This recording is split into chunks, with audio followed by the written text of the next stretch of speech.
So when we're thinking about trying to get women into leadership roles, I think we need to be creative about how we get women into these, decision-making situations to result in meaningful contribution. I think it's really important. The problem with quotas, and I'm not saying that they haven't been effective in a lot of cases or that haven't made a lot of difference. Of course they have.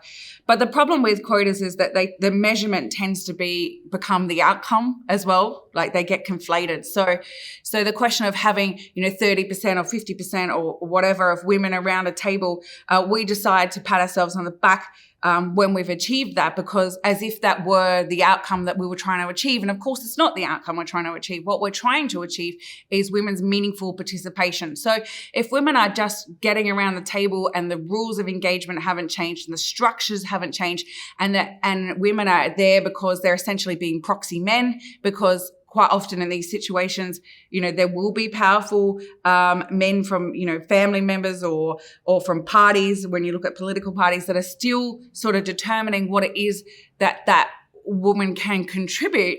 And this, of course, stops her from being able to represent other women, which, of course, I know is complex because we've already discussed about, that women don't necessarily represent all women.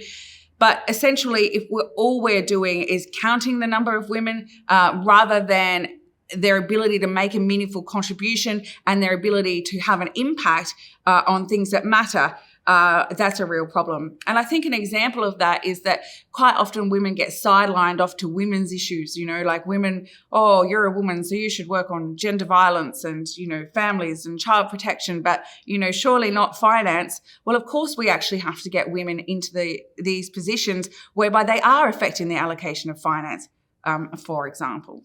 I think when we're trying to understand the position of women and the vulnerability that women experience and the disadvantage that they can experience and the violence that they can experience as a result of climate change, it helps us to take a gender lens and to actually understand masculinities in this space as well, and to have an understanding of the strain that climate change can put on men also, and how that can contribute to the dynamic, particularly in a household, for example.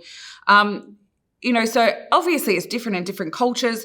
So I'm not sort of saying that this is the case worldwide, but if men, for instance, have, a sense of that pressure or that expectation that they be the ones that bring in the income, and that the family is relying on them to be the breadwinner.